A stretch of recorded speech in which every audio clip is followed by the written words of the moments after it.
नमस्कार. रामकृष्ण हरी. सत्याग्रही या यूट्यूब चॅनलमध्ये आपल्या सर्वांचं मी मनपूर्वक स्वागत करतो. मी आज आपल्याशी बोलायला आलो याचं कारण असं की गेले काही दिवस सातत्याने राष्ट्रवादी काँग्रेस शरदचंद्र पवार पक्षाच्या बद्दल संशयाचं वातावरण निर्माण केलं जात आहे. ते एनडीएत जाणार का?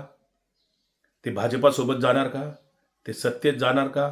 वगैरे वगैरे आपापल्या परीने प्रत्येकजण विश्लेषण करतोय, टीका टिप्पण्या करतोय. सर्व बाजूने तशा बातम्याही पेरल्या जातात. प्रसार माध्यमांच्या मध्ये दर 2 दिवसाला 8 दिवसाला सातत्याने बातम्या येतात. या संदर्भामध्ये पक्षाचे जे प्रमुख नेते आहेत त्यांना वारंवार प्रश्नही विचारले गेले पत्रकारांच्याकडनं. त्याच्यामध्ये आदरणीय पवार साहेबांनी सुद्धा याचं स्पष्टीकरण दिलं. खासदार सुप्रियाताईंनी स्पष्टीकरण दिलं. जयंतराव पाटलांनी स्पष्टीकरण दिलं. प्रदेशाध्यक्ष शशिकांत शिंदे वारंवार स्पष्टीकरण सुद्धा देत आहेत. इतरही नेते देत आहेत. आमदार रोहितदादा पवार यांनीही स्पष्टीकरण दिलं. हे सगळं असं असताना रोज बातम्या मात्र पेरल्या जात आहेत. काय घडलं आता?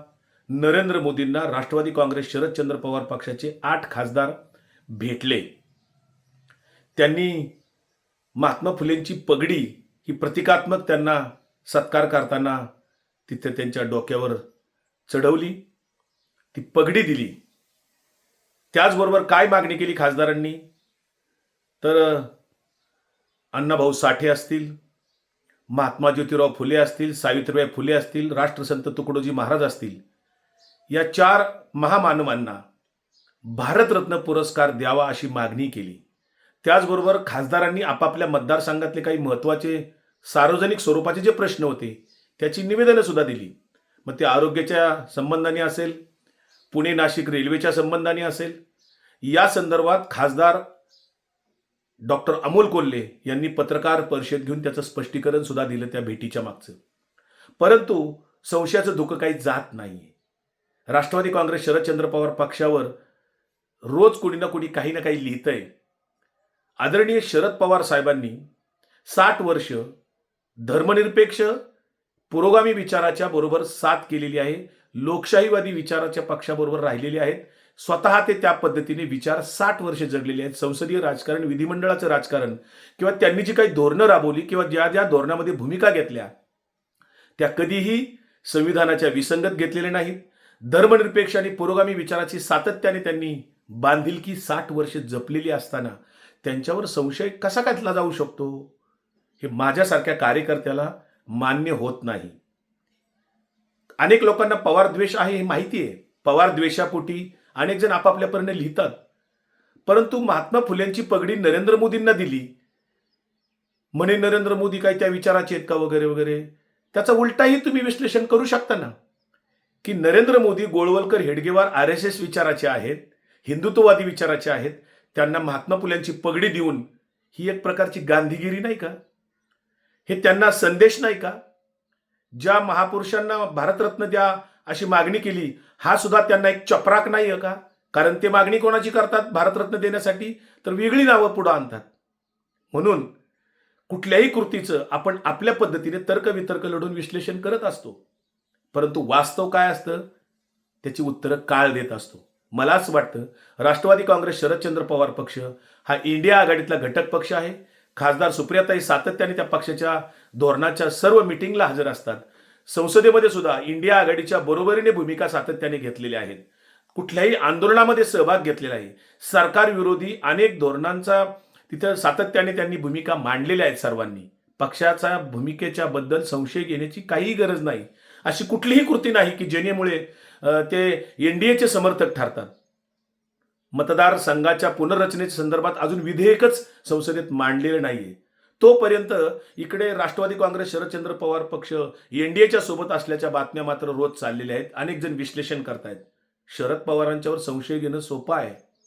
शरद पवारांच्यावर टीका टिप्पण्या करणं सोपं आहे. परंतु शरद पवारांनी ज्या आयुष्यभरामध्ये ज्या ज्या विचारांची बांधिलकी ठेवली, जी जी धोरणं आखली ती जनहिताची आखली, हे विसरून कसं चालेल आपल्याला? त्यांनी अनेकदा उत्तरही दिलेली आहेत वेळोवेळी. रोज उत्तर दिली पाहिजे का? कुणी उठणार बातमी करणार आणि त्यांनी उत्तर द्यायची, हे बरोबर नाही. मला असं वाटतं, मी काल एक पोस्ट केली होती ट्विटरला आणि फेसबुकला, की आता असा एक कायदाच करून टाका की कोणत्याही विरोधी पक्षाचा खासदार, आमदार सत्तेतल्या प्रधानमंत्री असतील किंवा मुख्यमंत्री असतील किंवा त्यांच्या मंत्रिमंडळातल्या कोणत्याही मंत्र्यांना, कोणत्याही मुख्यमंत्री किंवा प्रधानमंत्र्यांना जर भेटले विरोधी पक्षातले खासदार आमदार, त्याचे पुरावे मिळाले, तर त्यांचं सदस्यत्वच रद्द व्हावं. म्हणजे आजपर्यंत जी 75 वर्ष आपल्या देशातली परंपरा होती की प्रधानमंत्री हा देशाचा असतो, मुख्यमंत्री हा राज्याचा असतो, त्याला या राज्यातलं, या देशातलं कुणीही भेटू शकतं, कुणीही कामं सांगू शकतं, तो त्यांचा अधिकारच असतो. परंतु अलीकडच्या काळामध्ये विरोधी पक्षांनी सत्ताधारी मंत्र्यांना, सत्ताधारी मुख्यमंत्री किंवा प्रधानमंत्र्यांना भेटायचंच नाही, भेटलं की त्यांच्यावर संशय घेतला जातो. त्यापेक्षा असा एक कायदाच करूया ना आपण सर्वसंमतीने की विरोधी पक्षाच्या सदस्यांनी कुणीही प्रधानमंत्री किंवा मंत्रिमंडळाला, मुख्यमंत्री किंवा त्यांच्या मंत्रिमंडळाला भेटायचेच नाही, कुठला पत्रव्यवहार करायचा नाही, कुठली कामं सांगायची नाही. याशिवाय काही संयुक्त समिती असतात त्या सुद्धा रद्दच करून टाका ना एकदाच्या, म्हणजे त्यांच्या कोणाच्या गाठीबिठीच पडणार नाहीत. तुम्ही भारत पाकिस्तान सारखं रोज एकमेकाच्या विरुद्ध पाहिजे, कुठलाही समन्वय नाही पाहिजे, विरोधासाठी विरोध केलाच पाहिजे. धोरणं आखताना विरोधी पक्षाने कुठलीही भूमिका सरकारला सांगायची नाही, विकास कामाची कुठली पत्र द्यायची नाहीत, भेटीगाठी घ्यायच्या नाहीत. असा एक कायदा करून टाका ना. सत्ताधारी आणि विरोधक भेटीगाठी संदर्भातला एक कायदा कडक बनवावा आणि भेटणाऱ्यांचं सदस्यत्व पद रद्द करावं, असा एक कायदाच करून टाका ना एकदा. म्हणजे कुणी कुणाला भेटण्याचा प्रश्नच उद्भवणार नाही. ही लोकशाही असते का? ही लोकशाहीची परंपरा आहे का? ही संसदीय राजकारणाची परंपरा आहे का? संसदीय राजकारणामध्ये पंडित जवाहरलाल नेहरूंपासून जी काही विचारसरणी इथं जोपासली गेली, लोकशाहीच्या बळकटीकरणासाठी जे जे गोष्टी करण्यात आल्या, ते आपण आता मोडून टाकायचं का? विरोधी पक्ष असतो, ज्या ज्या वेळेस काही पटत नाही त्यावेळेस तो विरोध करत राहणार. बघूयात काय होते. धन्यवाद. राष्ट्रवादी काँग्रेस शरदचंद्र पवार पक्ष मात्र आज तरी इंडिया आघाडीतच आहे, इंडिया आघाडीतच राहील अशी मला ठाम खात्री आहे. तो महाविकास आघाडीसोबत महाराष्ट्रात काम करतोय, त्याच्यावर राष्ट्रवादी काँग्रेस शरदचंद्र पवार पक्षावर संशय घेणं ही कुठंतरी द्वेषाची भूमिका वाटते, कुठंतरी चुकीचं वाटतंय. अनेक नेत्यांनी त्याचं स्पष्टीकरण दिलेलं आहे. आपल्याला जे काय वाटतंय जरूर व्हिडिओ खालच्या कॉमेंटमध्ये आपण व्यक्त व्हा. सत्याग्रही हा यूट्यूब चॅनल आपण सबस्क्राईब केला नसेल तर जरूर सबस्क्राईब करा. बेल आयकॉनचं बटन द्या. नवनवीन व्हिडिओ ऐकण्यासाठी आपण सातत्याने सत्याग्रही चॅनलला भेट द्या. धन्यवाद. रामकृष्ण हरी.